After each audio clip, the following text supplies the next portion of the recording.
حدیث لکھی ہے، نبی کریم علیہ السلام نے فرمایا اللہم انی اعوذ بک من العلم لا ینفع، اے اللہ میں اس علم سے تیری پناہ مانگتا ہوں جو علم تو ہو پر اس سے نفع نہ اٹھایا جا سکے، جو علم تو ہو پر اس پر عمل نہ ہو۔ داتا صاحب رحمۃ اللہ علیہ فرماتے ہیں علم ہمیشہ اس لیے سیکھنا کہ اللہ تبارک و تعالیٰ تمہیں اس کا نفع عطا کرے۔ اور پھر آگے بڑھتے ہیں تو آپ فرماتے ہیں جب علم سیکھ لو تو پھر نہ اللہ رسول سے عشق کرنا، فرماتے ہیں پھر نمازیں پڑھنا آسان ہو جائے گا، روزے رکھنا آسان ہو جائے گا، قرآن مجید پڑھنا آسان، محبت کرنا۔ اور آپ نے مثال دی، جہاں بھی کوئی بات سمجھاتے ہیں ایک مثال دیتے ہیں، مثال دی، فرمانے لگے حضرت عبداللہ ابن مبارک رحمۃ اللہ تعالیٰ علیہ، آپ فرماتے ہیں میں شروع میں ایک عورت پہ عاشق ہو گیا تھا، سمجھانے کے لیے بات کرتے، عاشق ہو گیا تھا ایک عورت پہ، تو میں نے عشاء کی نماز اس کے محلے میں جا کے پڑھی، چونکہ میرا مذہبی گھرانے سے تعلق تھا، نماز میں پڑھتا تھا، تو امام صاحب جو تھے نا، یہ داتا صاحب نے لکھا ہے کشف المعجون، امام صاحب نے نا آیات ذرا لمبی پڑھی، تو میرے دل میں خیال آیا کہ مولانا آپ تو فارغ ہیں تو ہمیں تو اور بھی کام ہے، تو کہتے ہیں نماز سے فارغ ہو کے میں اس کے گھر کے چکر لگاتا تھا، ساری رات گھومتا رہتا تھا، وہ چند لمحوں کے لیے چھت پہ آتی تھی، دو ایک بات کرتی تھی، چلی جاتی تھی، حد یہ ہے کہ مجھے کبھی اس پہ غصہ بھی نہیں آیا، اور اس کا انتظار کر کے کبھی میں تھکا بھی۔ یہ داتا صاحب لکھ رہے ہیں۔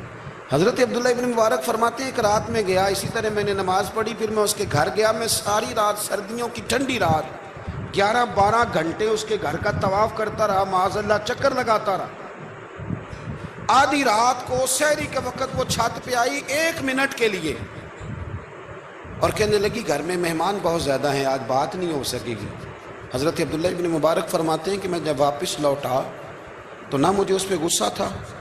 نہ مجھے تھکاوٹ تھی، بلکہ میرے دل کے اندر اس کے لیے محبت بڑھ رہی تھی۔ میں کہہ رہا تھا کتنی اچھی ہے بیچاری، اتنے رش میں بھی اور اتنی مجبوری میں بھی 1 منٹ کے لیے چھت پہ آئی ہے، پھر بھی مجھے اس سے پیار بڑھ رہا تھا۔ کہتے ہیں جب میں تھوڑا آگے بڑھا تو فجر کی اذان ہو رہی تھی، یکدم میرے اندر سے آواز اٹھی، میں نے کہا عبداللہ اگر تو ایک عورت کے لیے ساری رات کھڑا رہتا ہے، نہ تھکاوٹ ہوتی ہے، نہ غصہ آتا ہے، بلکہ پیار بڑھتا ہے، اگر عورت کے لیے بندہ کھڑا رہ سکتا ہے تو رب رسول کے لیے بھی کھڑا رہ سکتا ہے۔ پھر تراویح پڑھنا کوئی اتنا مشکل کام نہیں ہے، پھر تہجد کے لیے اٹھنا کوئی مشکل کام نہیں ہے، شرط یہ ہے کہ پیار ہو جائے۔ ایک عورت کے لیے اگر یہ سارا کچھ ہو سکتا ہے تو اللہ رسول کے لیے بھی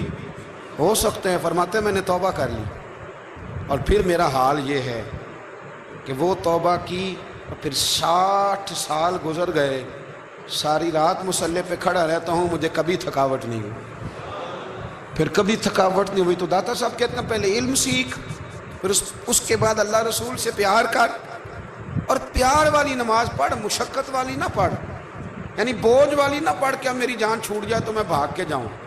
تم ادھر بیٹھو تو میں دوڑ کے نماز پڑھ کے آیا، یہ والی نماز نہ پڑھ۔ پھر تو آیا تو پھر ذوق پیدا کر، پھر تیرے اندر شوق ہو، پھر تو توانائی والا جذبہ رکھے دین کے معاملے میں۔ پھر داتا